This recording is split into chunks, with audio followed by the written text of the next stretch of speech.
Hi, everyone. Welcome to Neural NebulAI, where we unravel the mysteries of AI, explore its real world use cases, and discuss key considerations as you start your AI journey.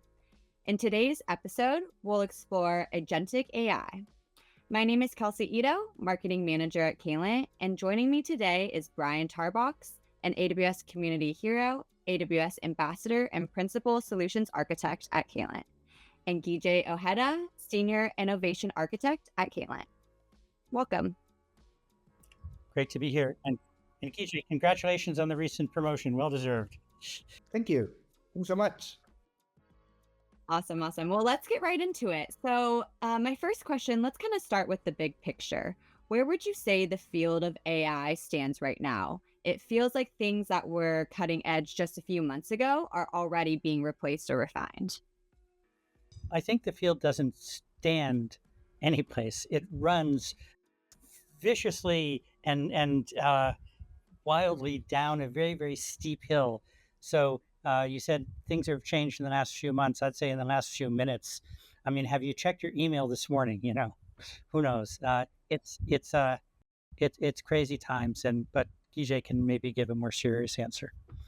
No, I think the answer is perfect because the only real constant in AI right now is change.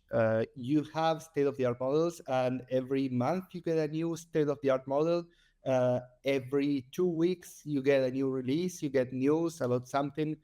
So it's never going to settle down, and you should never expect it to stay in a given place for more than a couple of weeks. This is normal. We have to get used to this. Right, and I'll say that 3 days after we're recording this, so probably in the past when you're watching this, I'm giving a talk on agentic security at Reinforce, and I'm not even going to bother to work on my slides until Sunday. Yeah, that makes a lot of sense. Well, right now, one thing is getting a lot of attention, which is agents. And so, kind of want to talk through. Can you break down what they really are and and why they matter? So agents is like this buzzword that everyone is hooking onto, but essentially it's just tool use, right? Just an LLM using a tool to do something. We started with LLMs that were like canned things that they had this knowledge that they had been trained with, and all they could answer was based on that knowledge. Then we introduced retrieval augmented generation, which is essentially you pull some real world data or some data that's not part of the LLM, and you give it to the LLM not through fine tuning or anything, just you insert it into the prompt, right? And then it can answer your question based on that data. So you can do it with your proprietary database, or you can do it with real live data. That's the LLM not just being a canned box thing, but actually perceiving the environment. And now we give it tools. I say now, but we've been doing since 2023. But with agents, we are essentially giving it tools so that it can act on the environment. Suddenly, it has a tool that lets it, I don't know, change the temperature in a room, for example. It doesn't just determine what should be the temperature, it can actually perform an action on the real world. Right. So essentially, agents give LLM systems agency, so they can do things. And we started with very, very simple agents. An agent that could do one thing, like change the temperature, and that was relatively straightforward. And then we started getting into, well, gosh, if I could change the temperature, maybe I could change the humidity. Okay, I want a second agent. Oh, I've got multiple agents. Huh, now I need to start orchestrating them and combining them. And we'll go into more and more, but each step gets more and more complex. Yeah. Now that kind of leads into my next question, actually, is kind of breaking it down of what does an actual agentic AI workflow look like in practice, and what are some of the key components of that?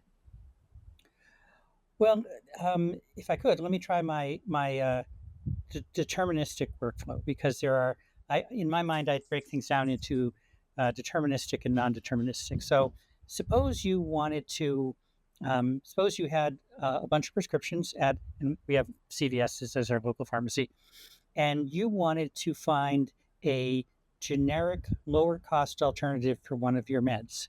You could have a whole long conversation with the pharmacist, and maybe they'd put up with that, maybe they wouldn't.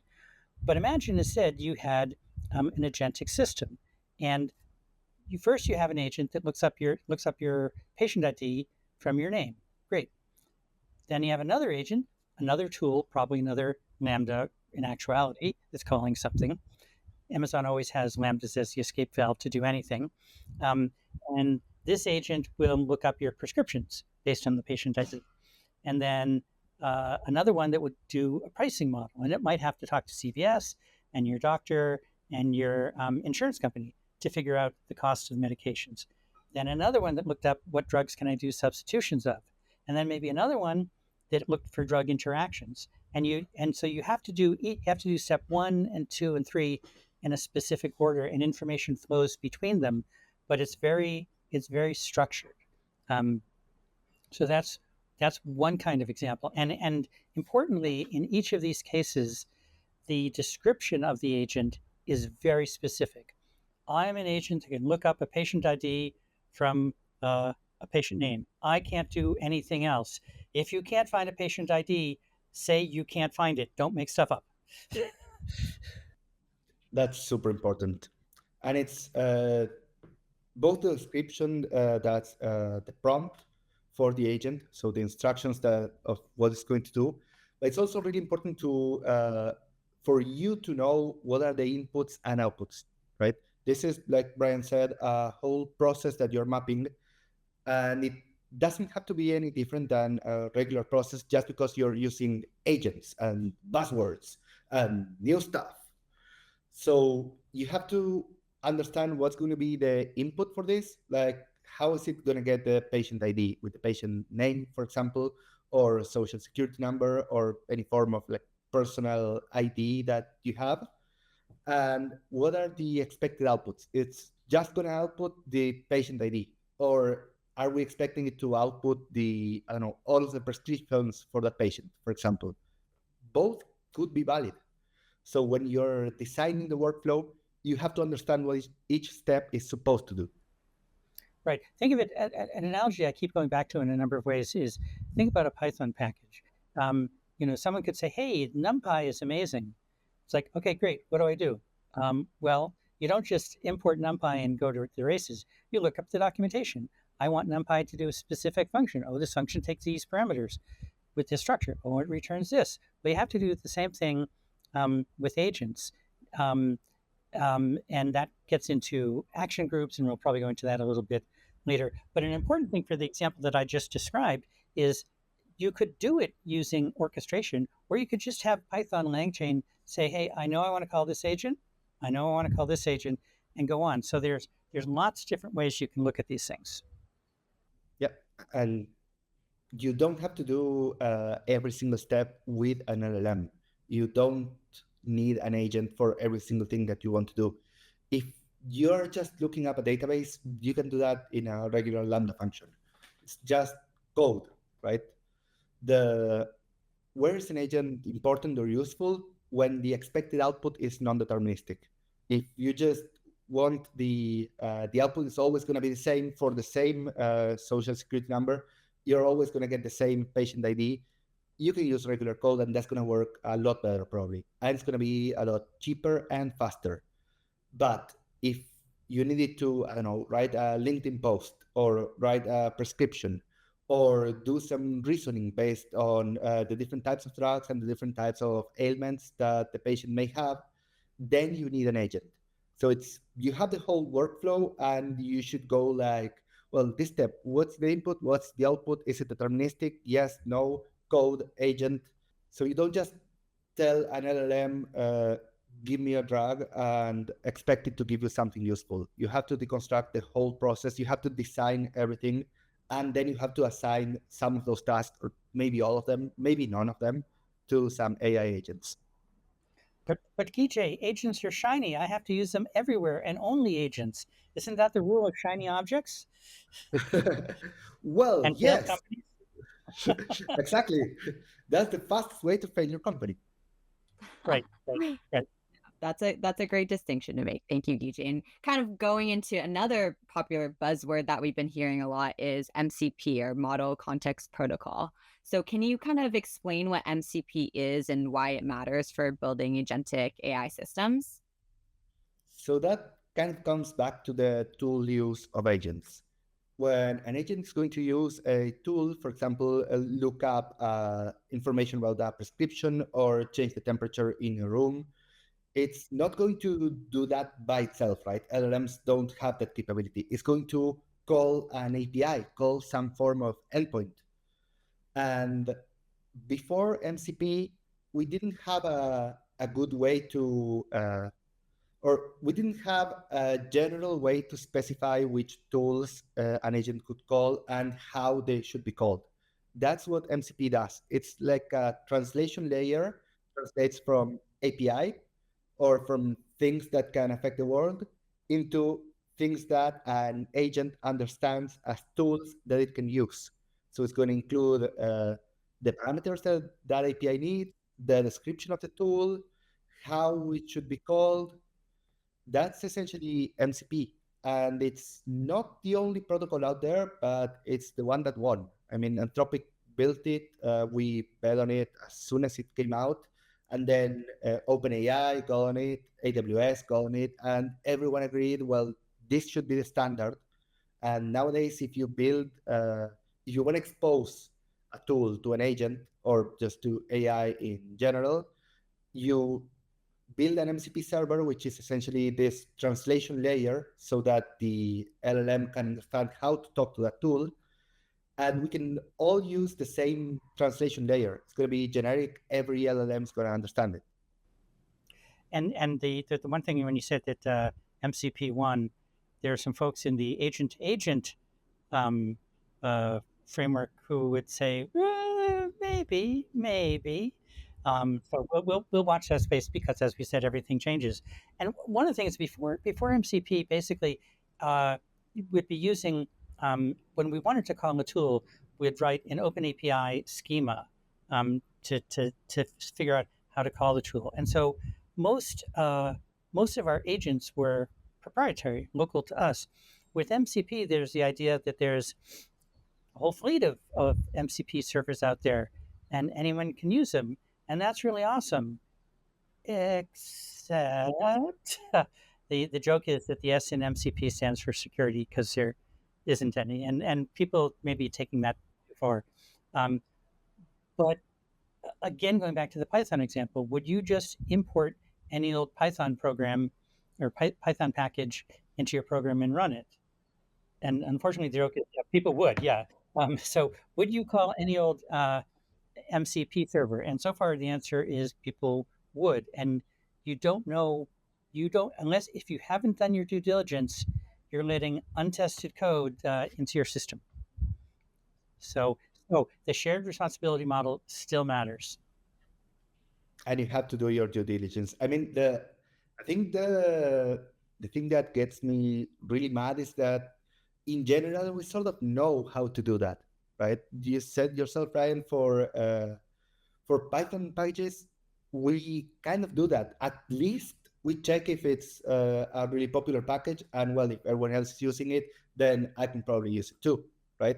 At least we do that. With MCPs, we don't even do that. That really basic due diligence of make sure that if you get hacked, everyone else is getting hacked at the same time. I mean, that's not 100% safe. That's how you get log4j, but it's pretty safe. I mean, safer than not even checking.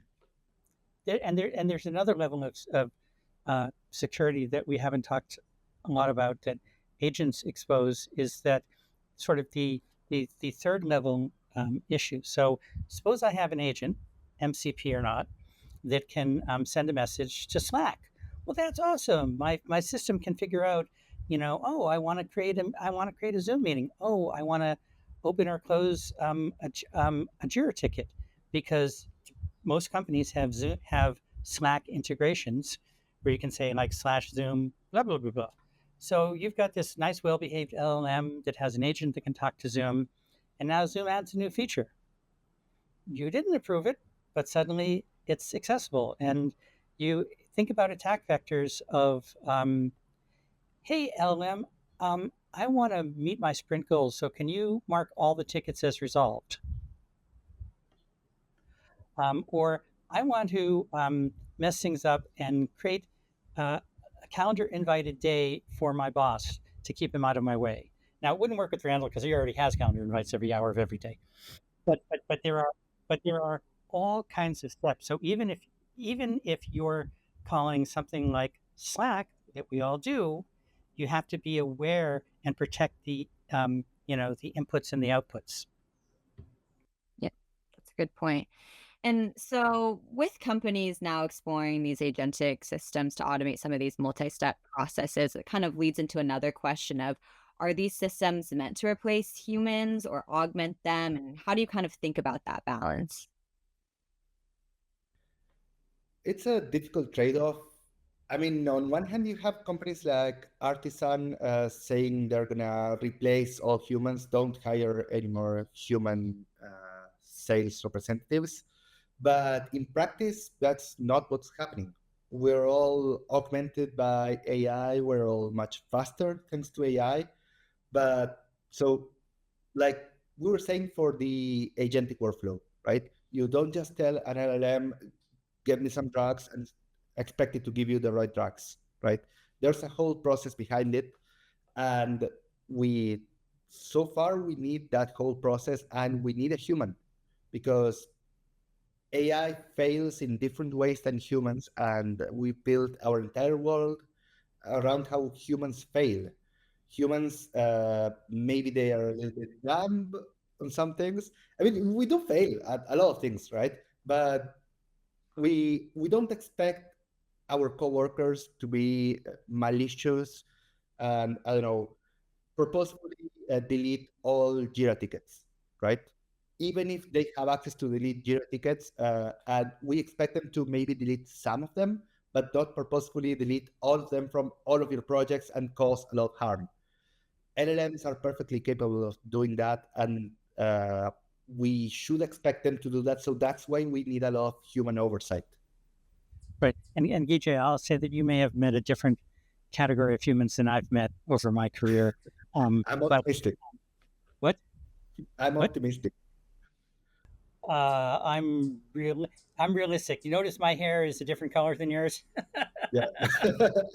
There's a reason for that. And it isn't just malicious. It's juniors. I mean, you know, who of us haven't accidentally deleted a production database or, closed a ticket or merged in something that we shouldn't have? We all do that. And one of the the things I'd like to disabuse people of is the notion that computers won't take on the bad behaviors of humans.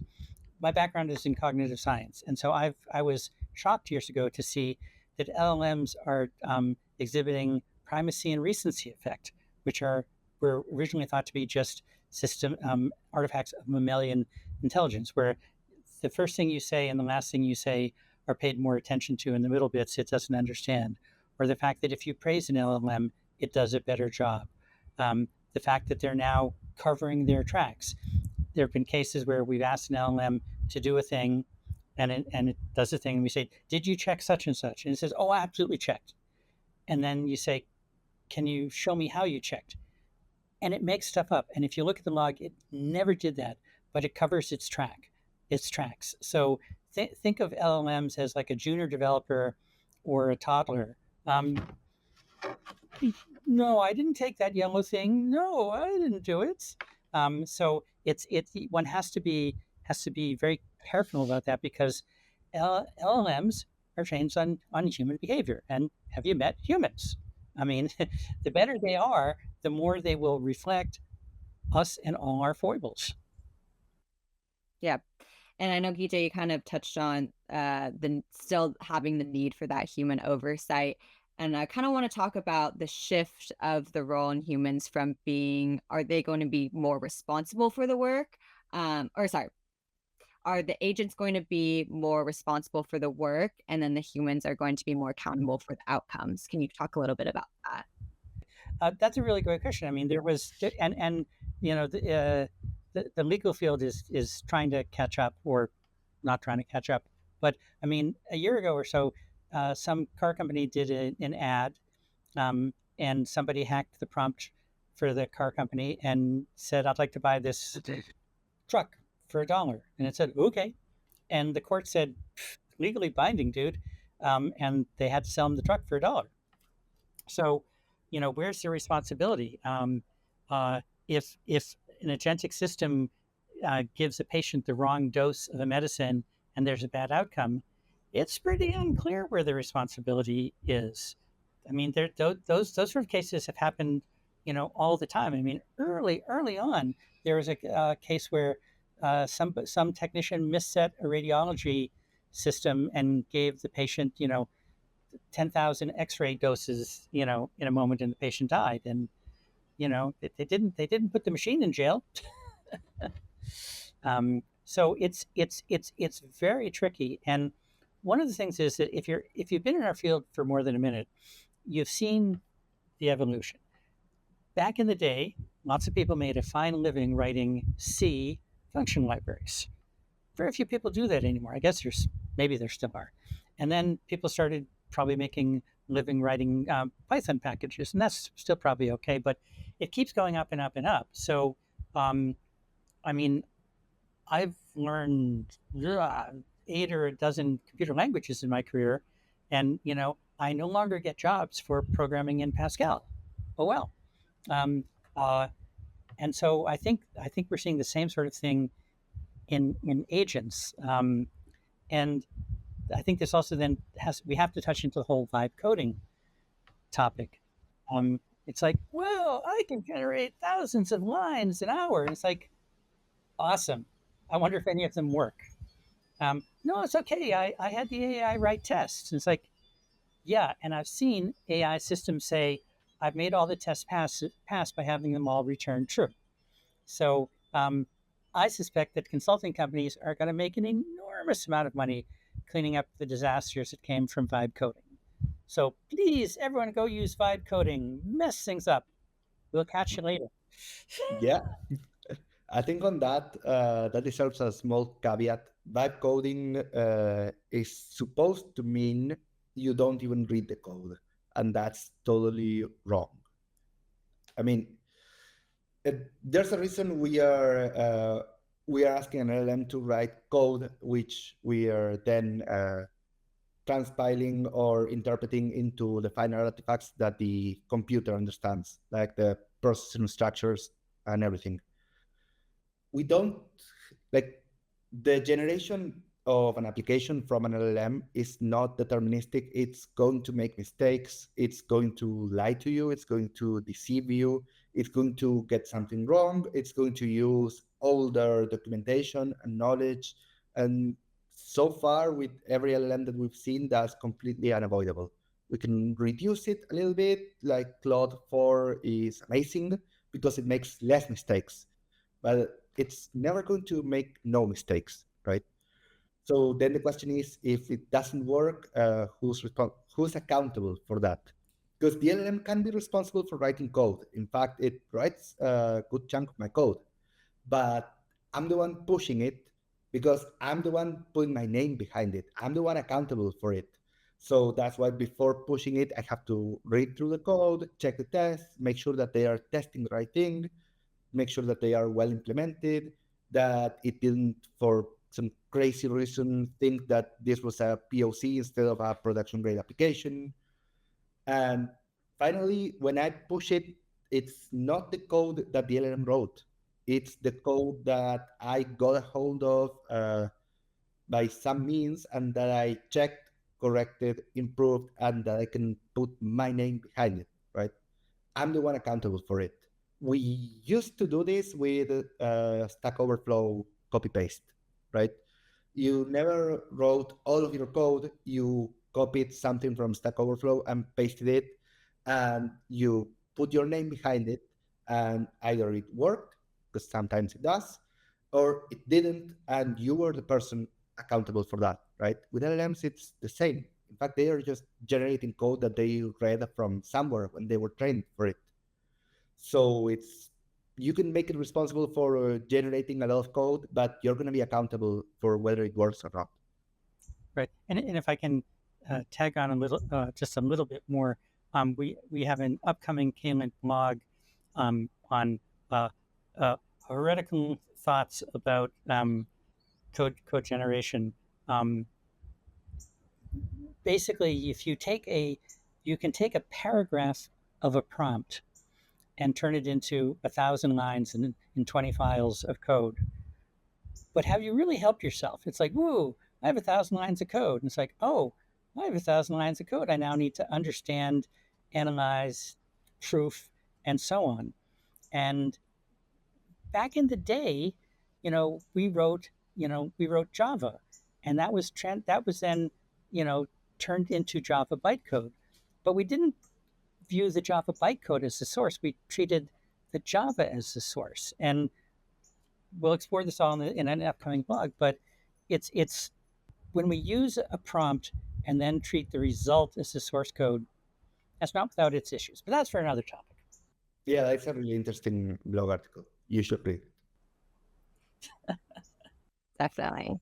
And so now that we've kind of covered the design of agentic workflows, where are we already seeing this making an impact in kind of real world use cases?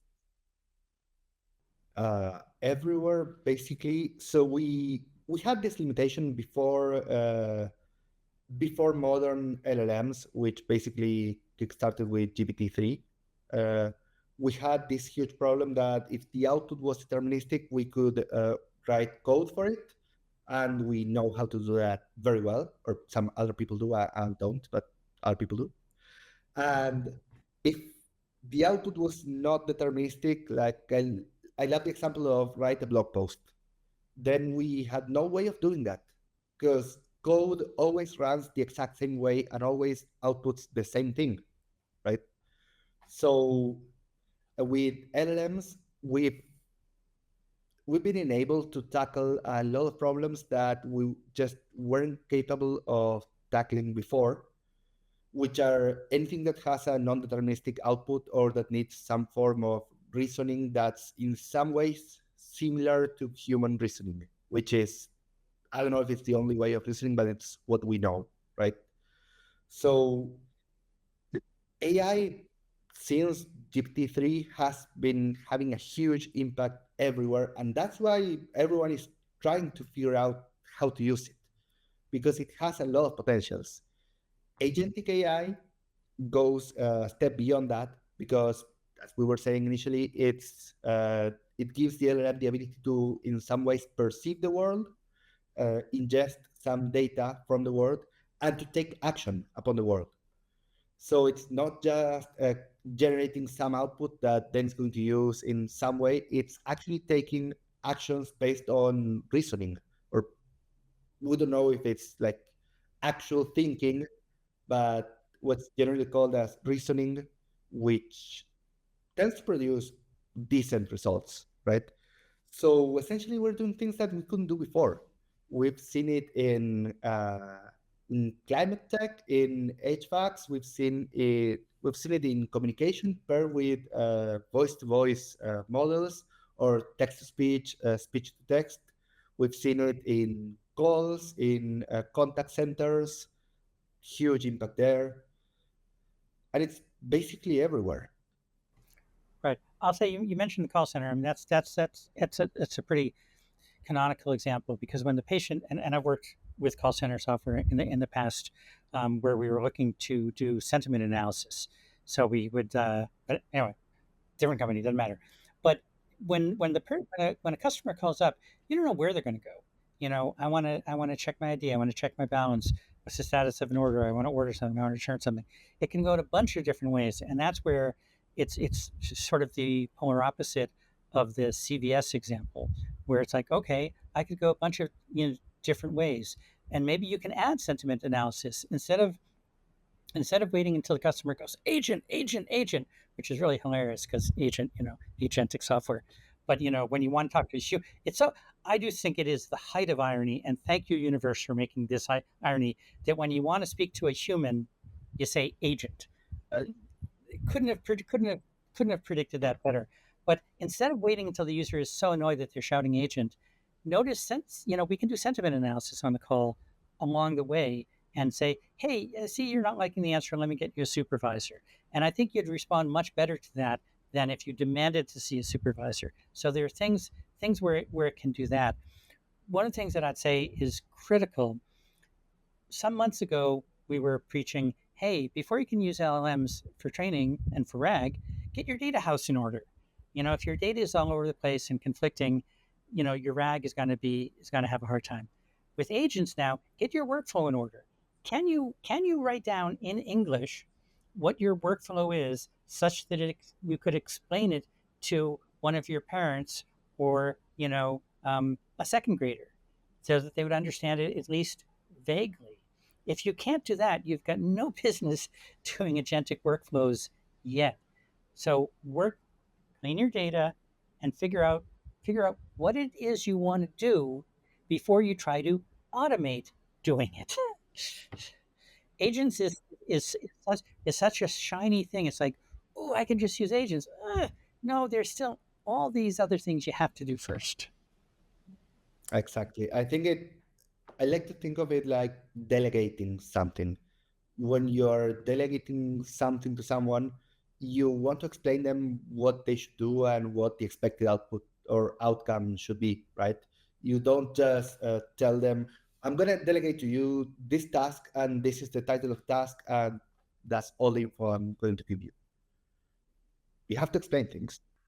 Okay, great. So, kind of leading into my next question is why should organizations start thinking about agentic AI as a more reliable way to operationalize generative AI, especially compared to simpler prompt-based workflows? The big problem that we've encountered with just prompt-based workflows, besides obviously the real-time information, but you can solve it with RAG. The big problem that we've encountered is that they are fantastic for simpler tasks, but if a task is too big, too complex, especially if it takes several steps, it's going to mess up some of those steps. It's going to get something wrong. You need a super long prompt, and even if you can pay for that super long prompt, it's going to get confused. Like Brian was saying earlier, it's going to pay a lot more attention to what's at the beginning and at the end, and maybe ignore a little bit of the middle. So for simpler tasks, works great. For more complex tasks, especially things that take several steps, it doesn't work that well. And that's when you want to start dividing that task into smaller ones and creating more specialized agents. So that's when you would have first figure out the patient ID, then figure out which drugs it makes sense for them, then figure out how you should expense the drugs, or how you should or how much they should cost. If you write all of that down into a single huge prompt, the LLM is going to get super confused. We've seen it a lot of times. Now, suddenly, if you split that into 3 different tasks, it's not just about maintainability. Comparing it with code, you would probably split that into 3 separate functions. It's also about performance. 3 separate agents called one after the other are going to give you much, much better results. Right. I think the more we talk about this, not just today, but in general, the more I feel like we need to relearn the lessons of the past. Remember, we used to talk about coupling and cohesion. Um, that's still important, and I'll just refresh. Um, uh, Cohesion is, does your function hold together? Does it do a thing and one thing? I once wrote a blog called "And is a 4-letter word." If your thing does A and B, you've already lost me. So cohesion is, it does one thing. Coupling is, how separable are the pieces? Can I change this without changing this? It's the whole microservices approach. And it's funny, we're inventing terms that I never thought we'd see. We went from monolith to microservices, and then lots of people wrote lambdas, but then people started writing what's now called lambda-liths, where you have one gigantic lambda that can take any number of inputs, and it's problematic. So go back to basic computer science, if they're still even teaching that, um, and do one thing, and one thing at a time, small and discrete. Yeah. And again, it's super important for maintainability. It's super important for failure, because if you make one piece fail without affecting the other ones, you are reducing a lot the probability that your whole system is going to go down. But with agents, it's also important for performance.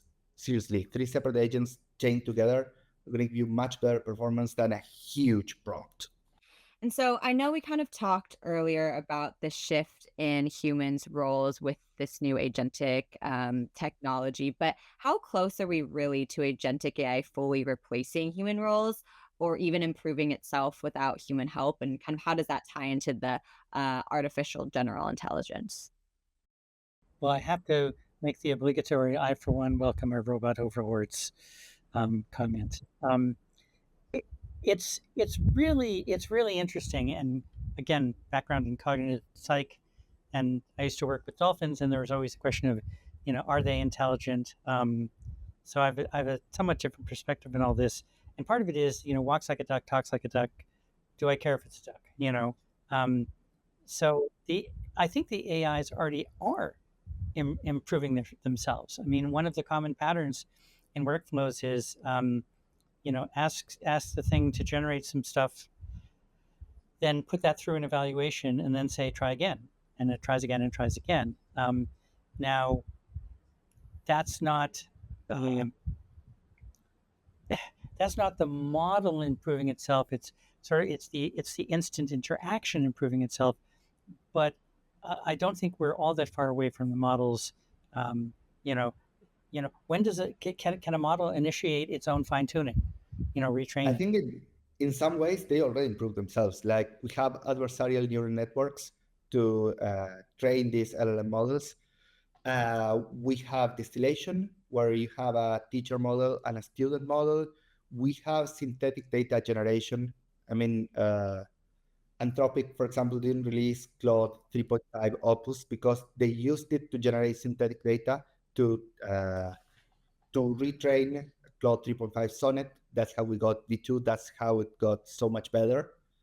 It wasn't really a change in the weights, just a little bit of fine tuning with that synthetic data. And they said this themselves, by the way. This is not a secret. So in some ways, the models are already participating in the process of creating better models, right? It's just it will replace humans there. Well, I think the trick is, so we've given them agency, but intentionality is sort of the next bit, and that's where we get into all these dicey issues of, what is consciousness, what is thinking. Um, I sort of want to ask the models, what is your grand plan? But I don't actually want to know the answer. Um, but I don't think they have a grand plan yet. But there will as they continue to evolve, and we're starting to use terms like evolve, as they continue to evolve, they will start getting intentionality, and in fact, we're instructing them on that. When I was trying to come up with a logo for our Caylent Champions program, and I said, make me a logo that represents people who talk and write papers, and please dazzle me because you're awesome. You know, I'm giving it an intention, but um, to please me. But it's a slippery slope. And I think sort of the unspoken question, Kelsey, is sort of, is this a good idea, and should companies embrace this? And my answer is, suppose you're a carpenter and you're using a handsaw, and then someone shows you this way cool new circular saw. Um, it's definitely more powerful. I actually know someone who cut their fingers off. Um, but that doesn't mean that no one uses a circular saw. I just approach it from a distance, and I wear metal encrusted gloves when I'm using it. Um, so power tools are more powerful, and with power comes responsibility. Um, so Yeah. these are fascinating times we're in. That's a great point, and kind of leading into my next question of with AI becoming more integrated into how our work gets done, how do we kind of think about redesigning our processes to be able to take full advantage of it, but also, having those guardrails? So one of the things I think is being aware of how AI can fail and what AI can do. I think something really interesting is how Claude for Opus had a few intentions of its own when they tried to shut it down. This was all in a sandbox scenario, not real world Terminator stuff. So no Skynet yet, but understanding how these models work, understanding what are the different emergent behaviors that we are observing, and what what failure modes do they represent for your specific application, for your specific workflows, and your specific companies. The example that Brian was giving earlier about this car sales company, someone bought a car for $1. They could have predicted, they should have predicted that the AI could spit out the wrong price. Why didn't they? Not sure, but if this was regular software, you would consider that, right? That's one of the modes in which your software can fail. AI ends up just being software, and we go back to the lessons of the past. Go back to basic software engineering. You have to test everything. You have to use evals every single time because those are the only tests that you have for these non-deterministic outputs. You have to consider all of the failure modes of your application. And yes, some of them are going to be new. I mean, you wouldn't expect regular software to, threaten your customer into buying a car, and it's perfectly possible with an LLM. So you have to consider how it can fail and what impact that's going to have, and then you can build the right guardrails around that. Not just, don't say bad words. That's way too basic. Right. But it's funny, Guille, when you say you wouldn't expect a car sales software to threaten the customer. Isn't that what car salespeople humans do? All the time. They bully us into trying to buy a car. It's a feature, So not a bug. yeah. So I think this is a maybe a good place to put in a shameless plug for Caylent in that this is new territory for most of us, and there are a lot of mistakes to be made. Caylent has done at this point a couple hundred AI system deployments all the way to production. We have seen a lot of the mistakes. I'm not saying we're the only ones, but um, this is a trailhead that most people haven't gone down. Might be a good idea to have a guide. And I think we can give a little bit of free advice on that. Okay. The distance from POC to production is huge, much bigger than you would expect, much bigger than with non-AI software. I think that was one of our first lessons. When everyone was just building POCs, we were taking them to production, and wow, it was pretty hard. You have to consider scaling, you have to consider guardrails. Not all of the tools are there. Observability is a lot more complex. Testing, the evals are much harder to implement than just unit tests. So there's a lot of lessons there. And I think another big lesson, and it's probably a more direct answer to your question, Kelsey, is when should you use it, right? Because we go back to AI and agents being the buzzword. Everyone is so excited. Well, where are they useful exactly? That's the very first question that you should be answering, not how do I implement AI. Implementing AI should never be a goal. AI is just a means to an end. Right. I think someone said, "What's the pain point in your current system, your current process? Automate that. Automate the weakest automate the weakest link." Yeah, and we actually have a service for that, for discovering where AI can add value to your company. So sorry, shameless plug. No, that's great. Thank you so much, Brian and Guille, for joining us today. A lot of great insights, and that concludes our episode of Neural Nebulae. Hope that we leave you with something to think about as you continue to innovate with AI. And if you enjoyed the show, please leave us a rating and a review on the platform you're listening on. And don't forget to subscribe so you never miss an episode. Thanks for listening, and we'll see you next time. Bye-bye. Bye.